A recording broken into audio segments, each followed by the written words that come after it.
चलिए जल्दी से हम यहाँ पे डिस्कशन स्टार्ट कर रहे हैं। We are discussing today the first unit in MCO 03, जो आपका मास्टर्स का चैप्टर सब्जेक्ट है, रिसर्च मेथडोलॉजी। राइट, इसका हम जल्दी से आज एक रिविजन कह लो या full explanation, complete chapter discussion, basically we are doing that, right? So the first chapter that we are talking about here is introduction to business research. This is basically an introduction chapter जहाँ पर आपको कुछ basic definitions, कुछ basic चीज़ें ये लोग define कर रहे हैं। अगर आप यहाँ पे फर्स्ट टॉपिक पे देखोगे, that talks about meaning of research. Basically they want to say is research का बेसिकली मतलब क्या है। तो बेसिकली आपसे ना कुछ कीवर्ड्स हैं जो एग्जामिनर एक्सपेक्ट करेगा, राइट? जल्दी से बताओ, रिसर्च रिसर्च का मतलब क्या है? एक इंक्वायरी करना, कोई चीज इन्वेस्टिगेट करना, कोई चीज चेक करना, वेरीफाई करना। तो आप देख सकते हो, research is nothing but a diligent and a systematic inquiry और इन्वेस्टिगेशन, है ना? हम या तो कोई इंक्वायरी कर रहे हैं या फिर कोई इन्वेस्टिगेशन कर रहे हैं, राइट? जहां पर हम subject in order to discover, हम यहाँ पे डिस्कवर करना चाहते हैं, कोई रिवाइज करना चाहते हैं थ्योरीज, फैक्ट्स या एप्लीकेशंस को। अगर आप देखेंगे, रिसर्च का बेसिक मतलब क्या हो गया? रिसर्च का बेसिक मतलब हो गया सर्च फॉर ट्रूथ। हम सच्चाई ढूंढना चाहते हैं, हम सच्चाई ढूंढना चाहते हैं। सर, ट्रूथ का मतलब क्या हो गया?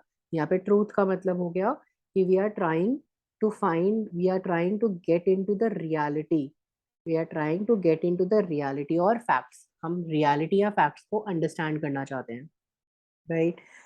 ये जो रिसर्च है ये बेसिकली हमें हेल्प करता है स्टडी करने में, कोई ऑब्जर्वेशंस डिफाइन करने में, कोई कंपैरिजन करने में, एक्सपेरिमेंटेशन करने में। ये सब हमें करने में मदद करता है।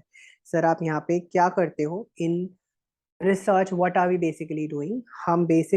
हम अपना सर्च फॉर नॉलेज करते हैं through objective and systematic method of finding solutions to a problem, to the answer that problem and answer to a question in a research. Basically हम रिसर्च में किसी क्वेश्चन का आंसर ढूंढ रहे हैं, right?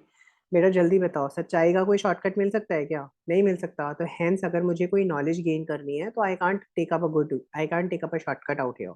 So for that we need to go through the entire lengthy procedure. तो that's what is the meaning of research. आप देख सकते हो, काफी रिसर्चर्स ने डिफाइन किया है, जैसे CR कोठारी, जो एक हमारे रिसर्च मेथडोलॉजी के टेक्निक्स की जिन्होंने दी है डिटेल्स। तो आप देख सकते हो यहाँ पर उन्होंने बताया, research is nothing but a scientific systematic research for pertinent information on specific topic. किसी स्पेसिफिक टॉपिक पे बहुत डिटेल्स में जब हम कोई चीज सर्च करते हैं, राइट, उसे हम बेसिकली कहते हैं रिसर्च। अगर आप देखेंगे, रिसर्च में basically we are talking about, in research what are we basically talking about? In research we are talking about a lot of manipulation. हम बहुत ज्यादा मैनिपुलेशन करते हैं।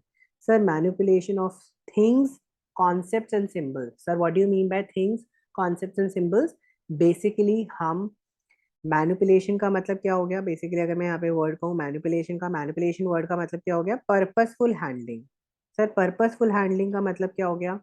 मतलब मैंने चीजों को एक पर्टिकुलर पर्पस से हैंडल किया। से फॉर एग्जांपल, मुझे एक सेट ऑफ डेटा गिवन है, मुझे कोई सेट ऑफ डेटा गिवन है, तो मैंने उस सेट ऑफ डेटा से मैंने कोई मीनिंगफुल डिटेल्स निकाली।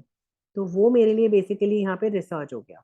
मैंने कोई सेट ऑफ डेटा से कोई मीनिंगफुल चीजों को डिराइव किया है, तो वो मेरे लिए रिसर्च बन गया। अगर आप देखेंगे, manipulation is for the purpose of generalising. मैं ये जो मैनिपुलेशन कर रहा हूँ ना डेटा को, ये किस लिए कर रहा हूँ? Purpose of generalising. मैं यहाँ पर जनरलाइज करना चाहता हूँ। सर, जनरलाइजेशन से मेरा कहने का मतलब क्या है? बेसिकली मैं यहाँ पे कंक्लूजन्स लाना चाहता हूँ। क्या लाना चाहता हूँ? कंक्लूजन्स लाना चाहता हूँ। बेटा रिसर्च पेपर है, बहुत बड़ा रिसर्च पेपर है, 10-15 पेज का रिसर्च पेपर है। I can not go through that 15 pages of research paper in an hour, but if I have a conclusion of that research, that conclusion will give me everything in generalization, है ना? It will be easier for me, है ना?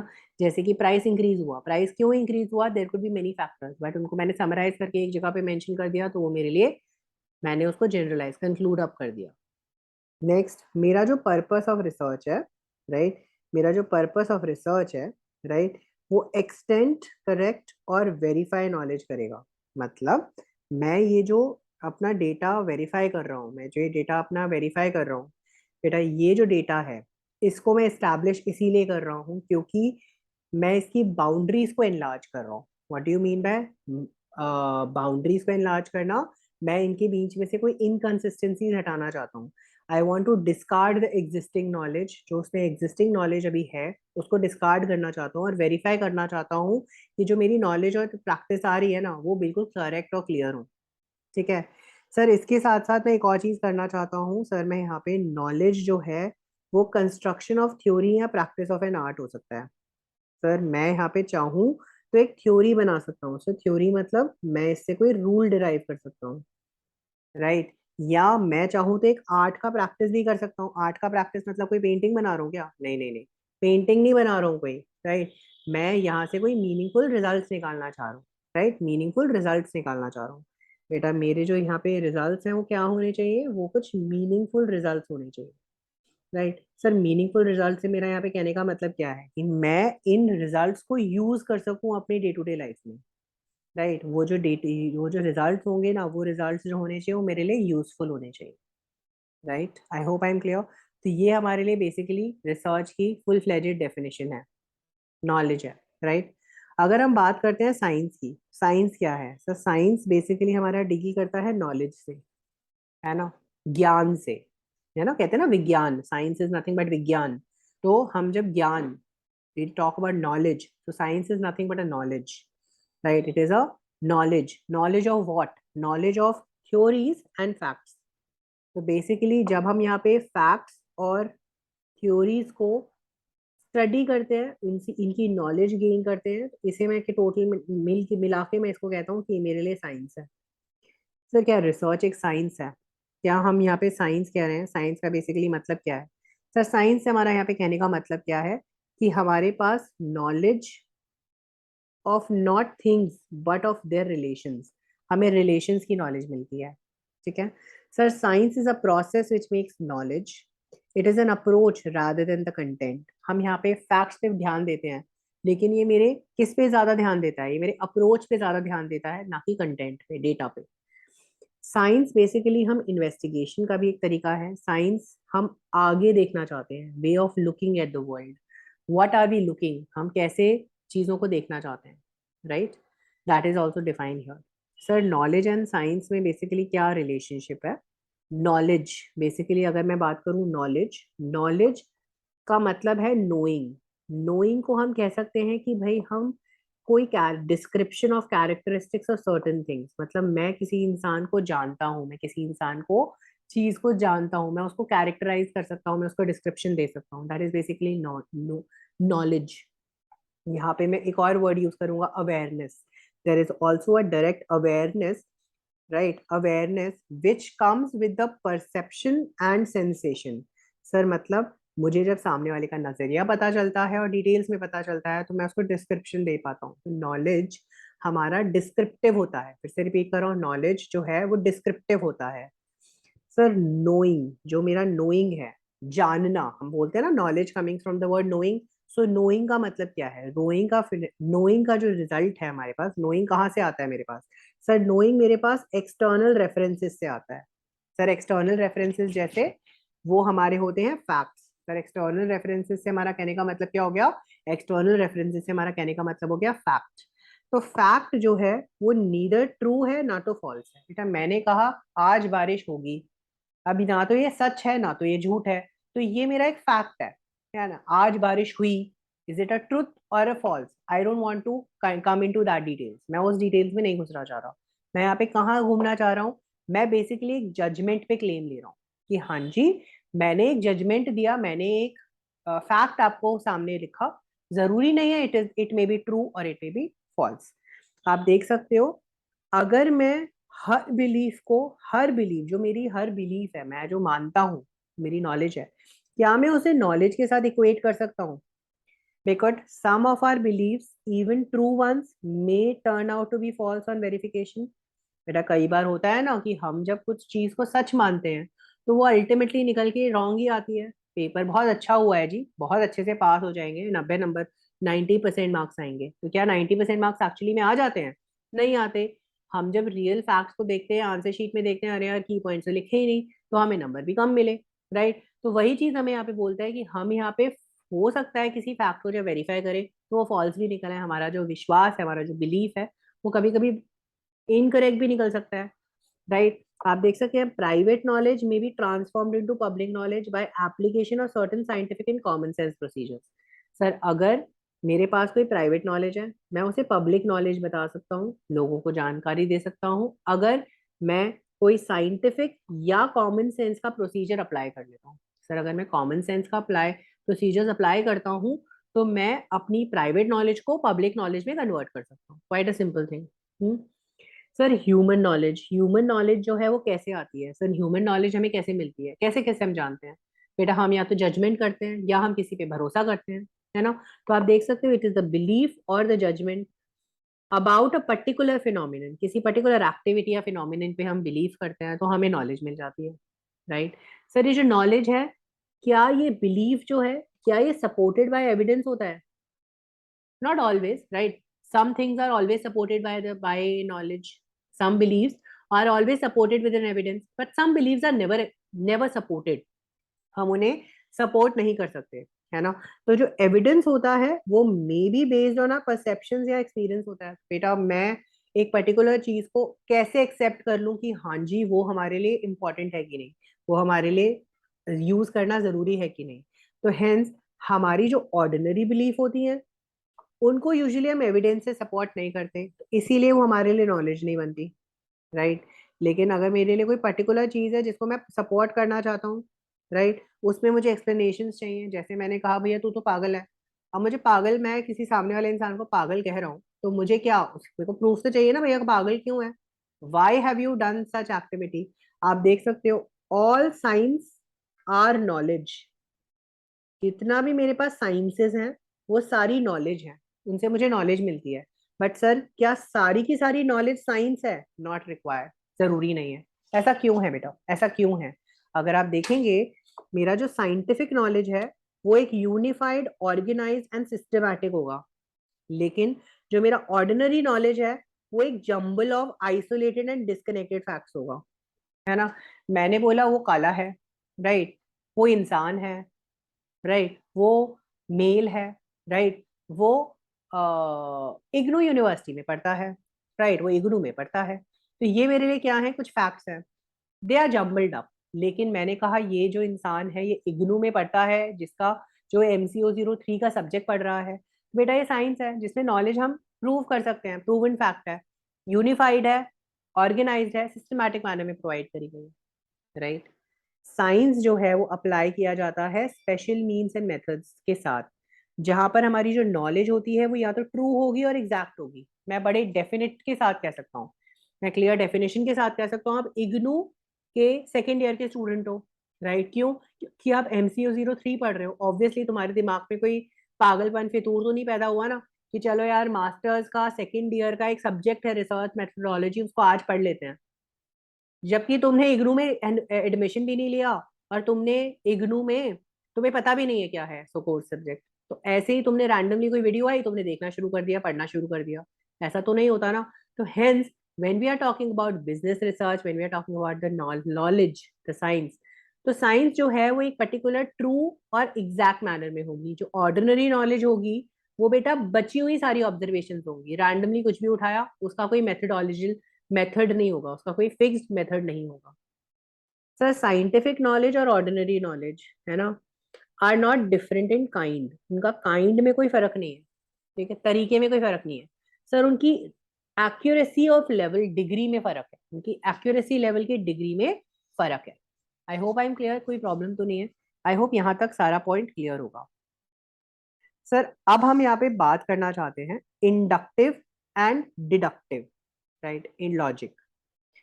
Sir सीधी सीधी बात है, एक rational man है does not accept any statement without empirical verification.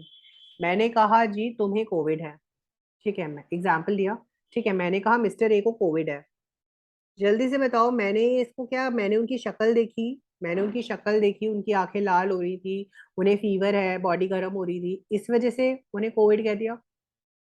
मैंने उनको सिम्टम्स देखे, लेकिन क्या मैं डिटर्मिनेशन से कह सकता हूँ उन्हें कोविड है? नहीं कह सकता। क्यों? जब तक मेरे पास एक रिलेटेड एविडेंस नहीं है। तो जब मैं डेटा या फैक्ट को बेटा कलेक्ट करता हूँ, प्रोसेस करता हूँ, एनालाइज करता हूँ, है ना, फिर उससे एक ब्रॉड कंक्लूजन ड्रॉ करता हूँ। ठीक है? तो रिसर्च जो है मुझे यही इन्वेस्टिगेशन करने का मौका देता है। मैंने कहा इस इंसान को कोविड है कि नहीं, मैं सीधा सीधा जाऊंगा, भाई तू आजा आरटीपीसीआर करा ले, आरटीपीसीआर करा ले, आरटीपीसीआर रिपोर्ट दे मुझे, आरटीपीसीआर रिपोर्ट पॉजिटिव आएगी तो कोविड है, नहीं तो नहीं है, सीधी बात, सीधा सीधा हिसाब। अब मैं हर एक के सिम्टम्स के पीछे तो नहीं भागूंगा ना, राइट? तो आप देख सकते हो यहाँ पे the cause and effect relationship between different variables can also be identified leading to valuable observation when we have a cause and effect relationship. अब जल्दी से बताओ, क्या हर कोई जाके आरटीपीसीआर कराएगा? नहीं, ऑब्वियसली नॉट। आरटीपीसीआर कौन जाके कराएगा? भाई जिसको सिम्टम्स हैं, the person who is finding symptoms in him, है ना, तो वही जाकर आरटीपीसीआर कराएंगे। तो हेंस यहाँ पर हमारे पास एक कॉन्सेप्ट आता है इंडक्शंस और डिडक्शंस का, जो कि पॉसिबल है। सर इंडक्शन क्या है? सर इंडक्शन का मतलब हो गया basically inductive, from the word inductive, right? Inductions का मतलब क्या हो गया? सर इंडक्शंस का मतलब हो गया it is a process of reasoning. Sir मैं यहाँ पे ना काफी सारे रीजंस डाल रहा हूँ। Whereby we arrive at a generalisation, a conclusion from a particular fact. मैं एक पर्टिकुलर फैक्ट से एक कंक्लूजन ड्रॉ करता हूँ, it is basically induction, right? Induction में बेसिकली हम करते क्या है? Involve passes from observed and observe to unobserved. Basically induction, अगर आपको याद होगा, हम आपका इंडक्शन करेंगे मतलब हम आपको नॉलेज पास करेंगे, राइट? तो आप देख सकते हो हम कर क्या रहे हैं, हम यहाँ पे ऑब्जर्वेशंस और जनरलाइजेशंस को पास कर रहे हैं। जैसे it is observe in a number of cases that when the prices increases less is purchased, है ना। Therefore the generalisation is when price increases demand falls. तो हमने यहाँ पर एक रियलाइज इंडक्शन डाल दिया, एक रूल डाल दिया कि जब भी प्राइस कम बढ़ जाएगी तो डिमांड फॉल हो जाएगी। तो ये हमने क्या डाल दिया? एक तरीके से इंडक्शन डाल दिया। सर नेक्स्ट चीज क्या आएगी? सर नेक्स्ट चीज हम बोलते हैं deductions. What is a deduction? Sir deduction is जब हम एक पर्टिकुलर इन्फेरेंस बनाते हैं फ्रॉम अ जनरलाइजेशन। सर मतलब all men are mortal, it is a general rule, Ranjit is a man. तो जनरल रूल को डिडक्ट हम तब कर सकते हैं, रंजीत इज ऑल्सो मॉर्टल। बेटा बोलते हैं all men are mortal and Ranjit is a man. तो मैं कह सकता हूँ ना Ranjit is also mortal, right? जैसे कि all MCom degree holders are eligible for PhD in commerce, in general statement. Praneeth is an MCOM. Praneeth is a MCOM degree holder. That means he is also eligible for a PhD in commerce, right? तो हम basically क्या कह रहे हैं? हमें दो facts बता रहे हैं, दो में से एक को कंक्लूड कर रहे हैं, राइट? तो आप देख सकते हो यहाँ पर दोनों ही होता है। अगर आप देख सकते हो रिसर्च जो है वो हमें थ्योरीज डेवलप, प्रिंसिपल्स डेवलप करने में हेल्प करता है। सर किस टाइप की थ्योरीज, किस टाइप की प्रिंसिपल्स? हमें जो कंक्लूजन अराइव करने में हेल्प करते हैं, जो हमें कंक्लूजन अराइव करने में हेल्प करता है। Sir what are the significance of research in business? Significance क्या है? हम जो रिसर्च कर रहे हैं क्यों कर रहे हैं? तो आप देख सकते हो बेटा, industrial and economic activities have assumed huge dimensions. बहुत बड़े बड़े डायमेंशंस हैं। क्यों? सर जो हमारी जो इकोनॉमिक और एक्टिविटीज हैं, जो इंडस्ट्रियल एक्टिविटीज हैं, इनमें बहुत बड़ा बड़ा डायमेंशंस हैं। हमें ना बहुत जल्दी जल्दी क्विक डिसीजंस लेने पड़ेंगे, एक्यूरेट डिसीजंस लेने पड़ेंगे, जो कि ऑब्जेक्टिव इन नेचर हो, है ना। तो बेटा अगर हम कंटिन्यूअस बेसिस पे रिसर्च करेंगे, रिसर्च की फाइंडिंग्स के बेसिस पे डिसीजंस लेंगे, तो हम उन्हें कवर अप कर सकते हैं ना, राइट? अगर आप देख सकते हो research being a fact finding process, तो हमारे इन्फ्लुएंस को भी, हमारे बिजनेस डिसीजंस को भी इन्फ्लुएंस करेगा ना। बेटा मैंने कोई काम करा रिसर्च के साथ साथ, मतलब मैंने उस पर रिसर्च किया और फिर उस पर काम शुरू किया, तो भाई it will the things are going to be better, right? आप देख सकते हो considerable number of business problems are now given quantitative treatment. मतलब हम कुछ चीजों को बहुत क्वांटिटेटिव ट्रीटमेंट देते हैं, राइट? बहुत इंपॉर्टेंट पार्ट देते हैं, तो वही चीज हम यहाँ पे प्ले कर रहे हैं। सर रिसर्च जो है एक सिग्निफिकेंट रोल प्ले करता है in identification in the identification of a new project. बेटा for example I want to start a new business, तो मैं रिसर्च करता हूँ ना whether this particular product will be required और नॉट, लोग इसको खरीदेंगे भी कि नहीं खरीदेंगे, लोग इसमें इंटरेस्टेड होंगे कि नहीं होंगे इस प्रोजेक्ट में, ये भी मैं जानना चाहता हूँ। सर रिसर्च हमें मैनेजमेंट को हेल्प करता है discharge from its managerial functions. Sir managerial functions में कैसे डिस्चार्ज करता है? मेरे को प्लानिंग करनी है उसके लिए भी रिसर्च करनी है, फोरकास्टिंग करनी है उसके लिए भी रिसर्च करनी है। बेटा मुझे मोटिवेट करना है अपने एम्प्लॉयज को, कैसे मोटिवेट करूं, तो भी मुझे रिसर्च करना पड़ेगा। सर रिसर्च जो है, यहाँ पर हम थिंकिंग करते हैं, इवेलुएटिंग करते हैं, इंटरप्रेटिंग करते हैं। सर किस चीज का इंटरप्रेट करते हैं? सर बिजनेस एनवायरनमेंट का, जिससे हम वेरियस एस्पेक्ट्स को स्टडी कर सके, हम अलग अलग एस्पेक्ट्स को स्टडी कर सके, राइट। आप यहाँ पे देख सकते हैं रिसर्च हमें R&D, research and development team, discovery and inventions में भी हेल्प करता है। नए नए डिस्कवरीज, नए नए रिसर्चेज में हमें हेल्प करता है, ठीक है। सर इसके साथ साथ research in functional areas like production, finance, human resource management need not be over emphasized. आपको पता ही है ना, प्रोडक्शन करनी है रिसर्च करना पड़ेगा। सर फाइनेंस करना है, मनी कहाँ इन्वेस्ट करूँ, इसके लिए भी मुझे कंटिन्यूस बेसिस में अच्छे से रिसर्च करना पड़ेगा। ह्यूमन रिसोर्स को कैसे मैनेज करना है, मार्केटिंग का कैसा रोल प्ले करना है, इन सब चीजों के लिए मुझे क्या करना पड़ेगा? रिसर्च करना पड़ेगा। सर रिसर्च तो एक मस्ट है प्रोडक्शन एरिया में। कोई भी प्रोडक्ट डेवलपमेंट कर रहा हूँ, जल्दी बताओ मुझे क्या रिसर्च नहीं करना पड़ेगा कि वो अच्छा है बुरा है, लोग कैसा है, कैसा परफॉर्मेंस चल रहा है, how the things are right. Sir नया मटेरियल परचेज करना है परचेज डिपार्टमेंट को, सर वो भी रिसर्च करके करती खरीदती है ना, क्यों बताओ? ये मटेरियल हमारे लिए अच्छा है नहीं है, हमारी कॉस्ट को कम करेगा नहीं करेगा, हमें हेल्प करेगा नहीं करेगा, ये सारी चीजें हमें कैसे पता चलती हैं? Again with the help of research, right. यहाँ पर इसके साथ साथ रिसर्च जो है ये हमारे मार्केटिंग, आप देख सकते हो प्रोडक्शन फंक्शन के साथ साथ मार्केटिंग में भी इंपॉर्टेंट है। आपको पता है ना, मार्केट रिसर्च करनी पड़ती है हमें continuously. Sir what do you mean bye market research, what do you mean bye market research? Market research से हम बेसिकली ये कहना चाहते हैं कि कंटिन्यूअस बेसिस में हम यहाँ पर ये जानना चाहते हैं कि मार्केट जो है, वेदर हमारे प्रोडक्ट्स को अच्छा लग रहा है कि नहीं लग रहा, हमें इन्वेंट्री मेंटेन करके रखनी चाहिए नहीं रखनी चाहिए, जो हम प्रोड्यूस कर रहे हैं प्रोडक्ट्स, क्या वो प्रोड्यूस करते रहना चाहिए नहीं करते रहना चाहिए। सर फाइनेंशियल मैनेजमेंट में भी हेल्प करता है, क्यों? हमें लिक्विडिटी रखनी चाहिए नहीं रखनी चाहिए, पैसा कहाँ इन्वेस्ट करना चाहिए, कैसे इन्वेस्ट करना चाहिए, कब इन्वेस्ट करना चाहिए। सर ह्यूमन रिसोर्स में भी हमें जरूरत पड़ती है रिसर्च की, कैसे लोग होने चाहिए, हमारी पर्सनल पॉलिसी, हायरिंग पॉलिसी कैसी होनी चाहिए, टर्मिनेशन पॉलिसी कैसी होनी चाहिए। सर इसके बाद में आप देख सकते हो research is in business must be a continuously updated updated attitude. कैसे हम रिसर्च कर रहे हैं, क्या कर रहे हैं, ये सारा हमें कंटिन्यूस बेसिस में अपडेट करना पड़ेगा इन द प्रोसेस। सर अगर आप देखेंगे, अब हम बात कर रहे हैं वेरियस टाइप्स ऑफ रिसर्च, तो अगर आप देखोगे सबसे पहले हमारे पास आता है type of research based on branch of knowledge, basically according to the branch of knowledge. हम यहाँ पे रिसर्च निकाल रहे हैं लाइफ ब्रांच ऑफ नॉलेज के बेस पे। तो अगर आप देख सकते हो दो ब्रांचेस हैं basically, life and physical sciences, जैसे कि botany, zoology, physics, chemistry. Then we have social sciences, right. ये आप देख सकते हो this is related to the physical things, the physical matters, जैसे कि botany, zoology, physics, chemistry, based on the real facts. Next, we have the social sciences related to political science, public administration, economics, sociology, commerce and management. ये सारी social, society से related है. Research in these fields are also broadly referred as life and physical sciences and social science research. Right. अगर आप देख सकते हैं, मैं अगर कहीं पे बिजनेस रिसर्च करना चाहता हूँ, बेटा मैं कोई बिजनेस का रिसर्च करना चाहता हूँ, तो मैं क्या करूंगा बेटा? मैनेजमेंट रिसर्च करूंगा, प्रोडक्शन रिसर्च करूंगा, पर्सनल लोगों का, people, finance, money, accounting, marketing, business policy and business history.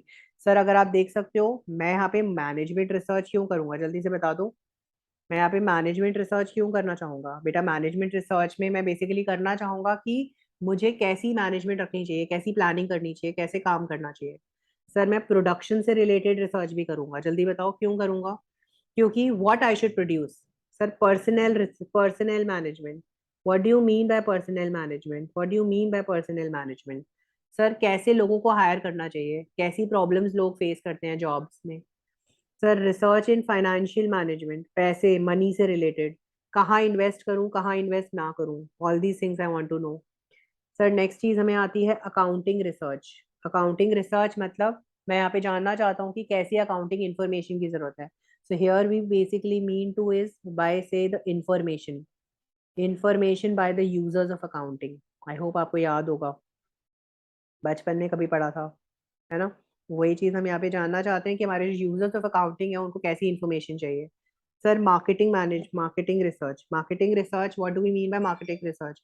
We are dealing with the product development, right, we are dealing with the product development and distribution problems. बेटा मैंने product बना तो दिया, manufacture तो कर दिया, अब वो प्रोडक्ट वेदर यूजफुल है भी कि नहीं वो हम जानना चाहते हैं ना। Whether that particular product is useful और not, that is one of the things that we want to know in details. Sir इसके साथ साथ business policy research, what do you mean by business policy research? Business policy research में मेरी जो business policies है whether they are correct और not, whether they are right और wrong, क्या ये मेरी सेल्स को इंक्रीज करेगा नहीं करेगा, that's what you want to know. Sir इसके साथ साथ we also want to know the business history research. Sir what do you mean by business history research? We want to know whether the things are going to be good और bad, whether the things are going to be in the right direction or not. Sir, then we are next talking about the nature of data. बेटा quantitative data को approach कर रहे हैं या qualitative data को? याद है ना क्वांटिटी क्वालिटी। यहाँ पर हम बेसिकली डील करते हैं न्यूमेरिक डेटा, न्यूमेरिक डेटा। यहाँ पर हम बात करते हैं कैसे डिजायर ओपिनियन प्रेफरेंस बिहेवियर, इन सब की बात कर रहे हैं, right. Sir the next thing that we have here is according to the coverage. Sir what do you mean by coverage? Sorry एक सेकेंड, हाँ जी। Sir what do you mean by coverage? Right, what do you mean by coverage? Coverage से हमारा basically कहने का मतलब क्या है?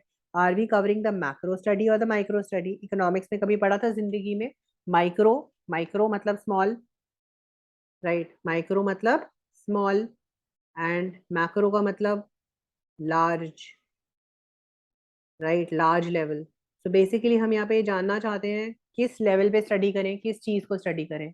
सर एप्लीकेशन के बेस पे भी रिसर्च करते हैं, एप्लीकेशन के बेस पे भी बेसिक रिसर्च करें या अप्लाइड रिसर्च करें, डिटेल्ड रिसर्च करें, है ना, एक्शन रिलेटेड रिसर्च करें कि क्या एक्शन करना है, राइट। आई होप यहाँ तक क्लियर है, कोई प्रॉब्लम नहीं है। इसके साथ साथ आप देख सकते हैं यहाँ पे according according to the place where it is carried out, हमारा कहाँ पे प्लेस कैरिड आउट हो रहा है वहां पे भी हम पता लगाना चाहते हैं। फील्ड स्टडी क्या रहेगा, लेबोरेटरी स्टडी क्या रहेगा, लाइब्रेरी स्टडीज क्या रहेगा, ये भी हम यहाँ पे जानना चाहते हैं। उसके साथ साथ हम यहाँ पे ये भी जानना चाहते हैं बेटा हमारे रिसर्च मेथड्स क्या होंगे। What type of research methods are we going to use? Are we going to use a survey research, observations पे रिसर्च करना चाहते हैं? सर हम किसी पर्टिकुलर केस का रिसर्च करना चाह रहे हैं, कोई एक्सपेरिमेंटल रिसर्च कर रहे हैं, कोई हिस्ट्री का रिसर्च कर रहे हैं, सर कोई कंपेरेटिव रिसर्च कर रहे हैं। We need to know all these things as well, right? Sir, what is the time frame we are talking about in the research? Sir, is it a one time research, right? Or is it a longitudinal research? मतलब several years लगते जाएंगे करने के लिए, right? According to the purpose of study, बेटा मैं जो research कर रहा हूँ क्यों कर रहा हूँ? Is it a descriptive study, मैं डिस्क्राइब करना चाहता हूँ, मैं किसी एनालिटिकल स्टडी में पढ़ना चाहता हूँ। एनालिटिकल स्टडी का मतलब मैं कोई क्रिटिकल एग्जामिनेशन करना चाहता हूँ, right? I want to evaluate or I want to do an exploratory study. Exploratory study से मेरा कहने का मतलब क्या है कि I want to explore something in detail, right? So मैं all these details को cover करने की कोशिश करता हूँ in all my research. Sir, what are the various methods? अभी हमने पढ़ा methods. So what are the methods that we are going to use in the research? That's the first thing that we need to know here. So अगर आप देख सकते हैं the first method that we have here is the survey method. Sir, what do you mean by survey method? Survey method basically हम करते क्या हैं? Survey method is basically, survey is a very popular branch of social science research. Survey research has developed as a separate research activity along with development and improvement of sampling procedure. Sir मतलब क्या हो गया?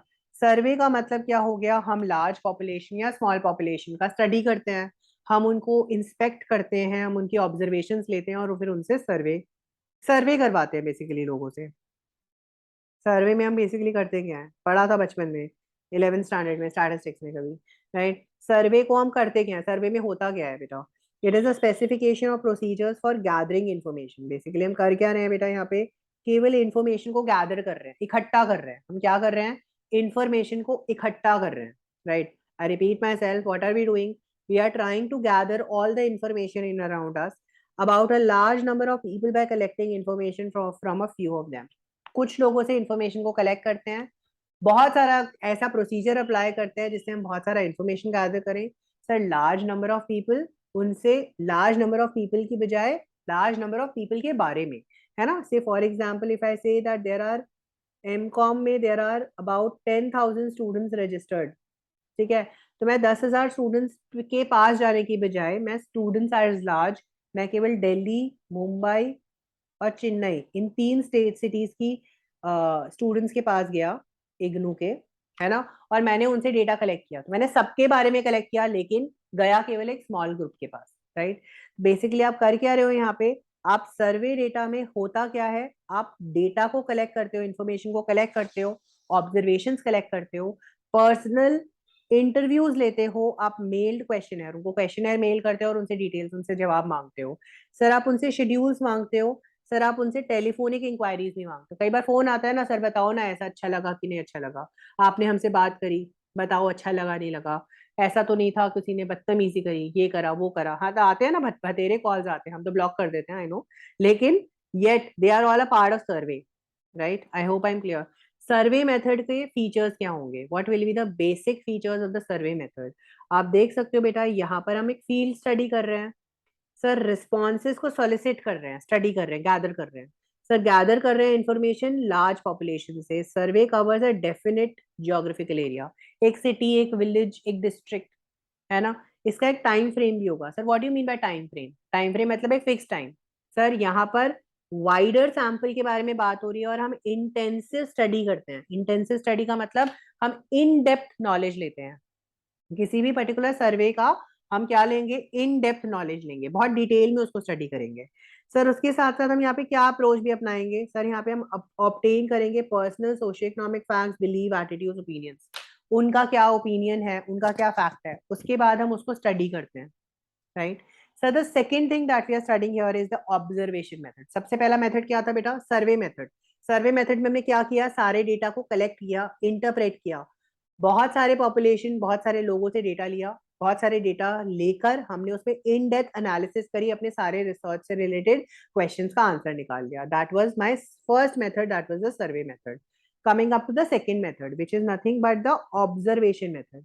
बेटा observation, नाम से clear हो रहा है, ऑब्जर्वेशन ले रहे हैं, है ना। हम क्या ले रहे हैं बेटा, सामने वाले के व्यूइंग, सीइंग्स और व्यूइंग, सामने वाले के सुविचार, विचार, सुविचार हो चाहे विचार हो, अच्छे हो बुरे हो, हम सामने वाले से क्या ले रहे हैं, सामने वाले से केवल ऑब्जर्वेशंस ले रहे हैं, है ना। एक सिस्टमेटिक व्यू, हम सामने वाले से रिव्यू ले रहे हैं किसी स्पेसिफिक फिनोमिनन के बारे में, है ना, किसी स्पेसिफिक फिनोमिनन के बारे में, जहां पर मेरा पर्पस क्या है, of gathering information for the specific study. मैं केवल इंफॉर्मेशन गैदर करना चाहता हूँ यहाँ पर। और ये जो इंफॉर्मेशन गैदर कर रहा हूँ बेटा, जल्दी बताओ क्यों कर रहा हूँ, ये जो इंफॉर्मेशन गैदर कर रहा हूँ ये क्यों कर रहा हूँ। ये जो इंफॉर्मेशन गैदर कर रहा हूँ, इस इंफॉर्मेशन से मैं एक स्पेसिफिक स्टडी करना चाहता हूँ किसी स्पेसिफिक चीज के बारे में। सर स्पेसिफिक, ये जो ऑब्जर्वेशन मेथड है ना, ये एक साइंटिफिक इंक्वायरी होती है। हम एक इवेंट या सिचुएशन को आइडेंटिफाई करते हैं, है ना, राइट। चाहे वो इंसिडेंट हो, कोई हादसा हो, ठीक है। हम इन तीनों को आइडेंटिफाई करते हैं, फिर हम बॉडी ऑफ नॉलेज को डिराइव करते हैं, हम ऐसे कौन से लोग हैं जो हमें ये ऑब्जर्वेशन दे सकते हैं, ठीक है, राइट। और फिर हम एक सिस्टमैटिक वे में उनसे सिस्टम कलेक्ट करते हैं। सर जैसे like, how will the investment activities be done in stock exchange markets. हमारी इंडियन पार्लियामेंट और असेंबलीज कैसे प्रोसीडिंग्स को काम चलाती हैं। सर ट्रैफिक जैम्स इन दिल्ली ड्यूरिंग पीक आवर्स कौन कौन से हैं। तो हम बेसिकली क्या करते हैं, हम लोगों से, अलग अलग लोगों से ऑब्जर्वेशंस लेते हैं। तो बेटा अगर मैं इसके कुछ फीचर्स बताऊं, इसके कुछ बेसिक फीचर्स आपको एक्सप्लेन करना चाहूँ, तो मेरे बेसिक फीचर्स क्या हो जाएंगे।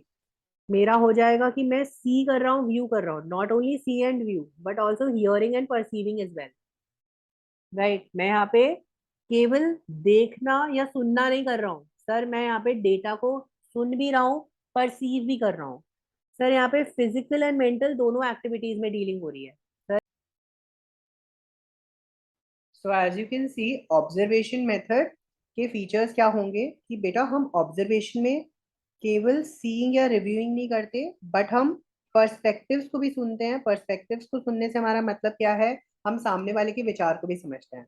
सर ये physical as well as mental दोनों एक्टिविटीज हैं। मतलब यहाँ पर हम केवल फिजिकल काम नहीं करते, हम यहाँ पे मेंटल एक्टिविटी भी करते हैं।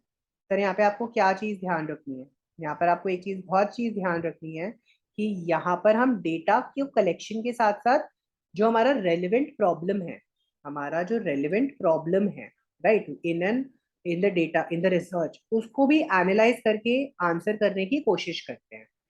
यहाँ पर हम नेचुरल कॉन्टेक्स्ट को में ज्यादा डील करते हैं।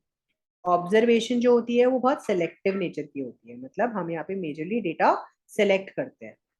ऑब्जर्वेशन जो होता है वो एक स्पेसिफिक, वो observation is not casual but for with a purpose, एक पर्पस के लिए हम कैलकुलेट करते हैं। जो भी डेटा इकट्ठा किया तो किसी पर्पस के लिए इकट्ठा किया।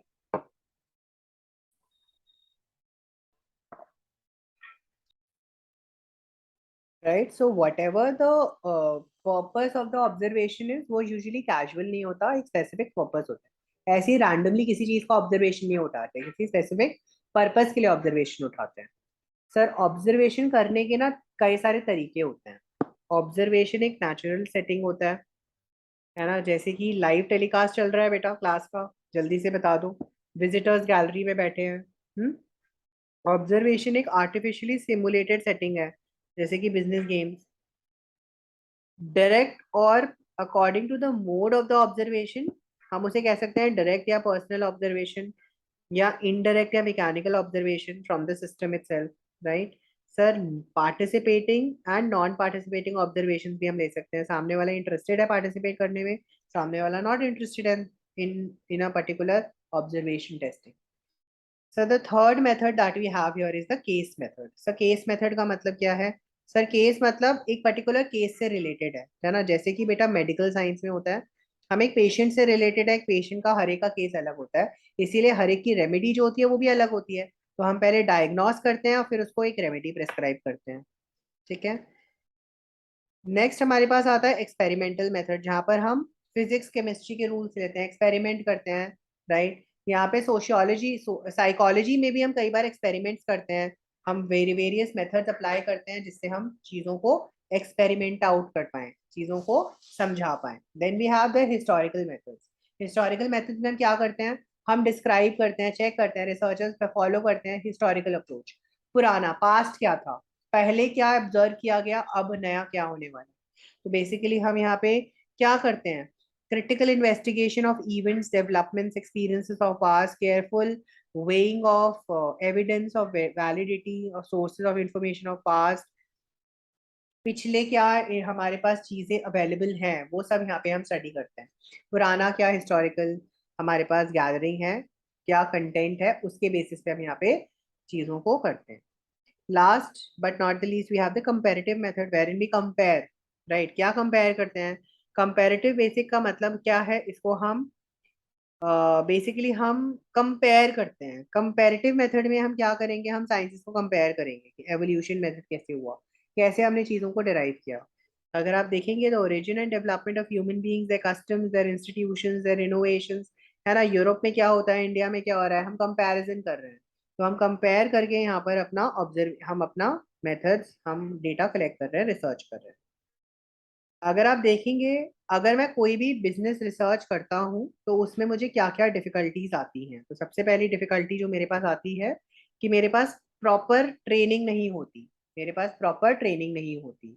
सर इसके साथ साथ कभी कभी मेरी जो लोग होते हैं, जो रिसर्चर्स होते हैं, वो भी कंपीटेंट नहीं होते, करेक्ट नहीं होते, राइट। सर बिजनेस ऑर्गेनाइजेशंस ना कॉशियसली कॉन्शियसली और इन्वेस्टमेंट बहुत वेस्टेज होता है रिसोर्सेज में, है ना, तो इसीलिए लोग इसीलिए रिसर्च में एक्सेप्टेंस वो नहीं देते। Research and development department has become a common feature, आज के टाइम पे कॉमन फीचर बन चुका है many medium and large organization के लिए। बट डिसीजन मेकर्स जो हैं वो इसको इम्प्लीमेंट करते हैं, इनके फाइंडिंग्स को, ये जरूरी नहीं है। तो हम उनकी इम्प्लीमेंट्स को यूज नहीं करते, इसलिए हमें लगता है फालतू खर्चा करा। राइट। कुछ स्मॉल इकोनॉमीज होती हैं जो नहीं कर सकती, they are not able to afford the R&D department at all, है ना। तो वो इसीलिए बड़ी कंपनीज के रिसर्च को यूज करती हैं। सर यहाँ पर many people largely depend on the custom traditions and the routine practices. Sir insufficient interactions होती हैं university departments and business organisations के पास। सर सीक्रेसी नहीं मेंटेन कर पाते हम। सर रिसर्च स्टडीज जो होती हैं वो अंडरटेकन की जाती हैं ओवरलैपिंग, कभी कभी डुप्लीकेशन में। बेटा मैंने भी एक रिसर्च करा, रिलायंस इंडस्ट्रीज ने भी एक रिसर्च किया, हमने डुप्लीकेट, हमारा टाइम एफर्ट सब चला गया। सर इसके साथ साथ हमारे पास ना always there is a scarcity of resources, क्योंकि काफ़ी यूनिवर्सिटीज़ हैं, करना तो बहुत कुछ चाहती है लेकिन रिसोर्सेज ही नहीं है, पैसा नहीं है, कुछ नहीं है। राइट। इसके बाद में पुअर लाइब्रेरी फैसिलिटीज अच्छी नहीं है हमारे पास। Right. Inadequate computerial and secretarial assistance, proper computer system नहीं है, एप्लीकेशंस नहीं है, सेक्रेटरियल असिस्टेंस नहीं है। सर डिलेड पब्लिकेशन, डेटा जो है वो लेट होता है। Sir managerial research human beings और बिहेवियर से है, जो हर एक में अलग है, तो ऑब्जर्वेशन सबके अलग होते हैं। राइट। उसके बाद में कोई कोड ऑफ कंडक्ट नहीं है, कोई रूल्स एंड रेगुलेशंस, कोई set of rules and regulations नहीं है। Sir in spite of so many difficulties, right, in spite of so many difficulties, आप देख सकते हो हमारा जो बिजनेस रिसर्च है वो काफी ज्यादा फॉलो किया जाता है वर्ल्ड में, this fast change. Right. Sir business research का जो प्रोसेस है क्या होता है। सर हम सबसे पहले तो एक रिसर्च प्रॉब्लम को आइडेंटिफाई करते हैं, ठीक है। उसके बाद में हम उसकी करंट थ्योरी को स्टडी करते हैं, उसका डेफिनेशन एंड स्पेसिफिकेशन को स्टडी करते हैं, उसका फॉर्मूलेशन स्टडी करते हैं, फिर सोर्स ऑफ डेटा को आइडेंटिफाई करते हैं, कहाँ से हम डेटा ले सकते हैं। फिर हम कंस्ट्रक्शन करते हैं इंस्ट्रूमेंट्स लाइक क्वेश्चन है, शेड्यूल, स्केल्स, कैसे करना है। फिर प्री टेस्टिंग करते हैं, फिर फॉर्मल एक्विजिशन ऑफ डेटा करते हैं एक्चुअली में, फिर प्रोसेसिंग एंड एनालिसिस करते हैं, और लास्ट में इंटरप्रेट कर देते हैं हमारे डेटा को, जो कि रिसर्च रिपोर्ट होती है, जिसको हम रिपोर्टिंग कहते हैं। बेसिक चीज है यार, जो कर रहे हैं प्रोसीजर वही करेंगे ना, वही तरीका है, तो nothing very tough in it. I hope I am clear, कोई प्रॉब्लम तो नहीं है। राइट। हमने बस ये जो प्रोसीजर है ना, इसी को आगे जाके पूरे यूनिट्स में हम डिटेल में पढ़ने वाले हैं। राइट। तो आप देख सकते हो हमारा जो फर्स्ट यूनिट है इसी के साथ यहाँ पे खत्म हो जाता है। Lot of important questions are given, तो आप देख सकते हो, you can just go through it. Right, terminal questions you can just go through it, examination perspective के लिए important. Right. So with this, we come to the end of the discussion of the first unit, right? I hope you like it. If you like it, please make sure you subscribe to our channel and also share it with all your friends and other people, right? So that more and more people can get the benefit of what I'm trying to achieve here, right? And if there are any feedbacks, so definitely do write them to me in the comment section so that I can work on it, and accordingly I can help you out for better videos and provide you with the better details. Right? Thank you so much. We'll see you in the next unit. I will be discussing more units in the upcoming time period. So we'll discuss more units, right, for the upcoming papers. Thank you.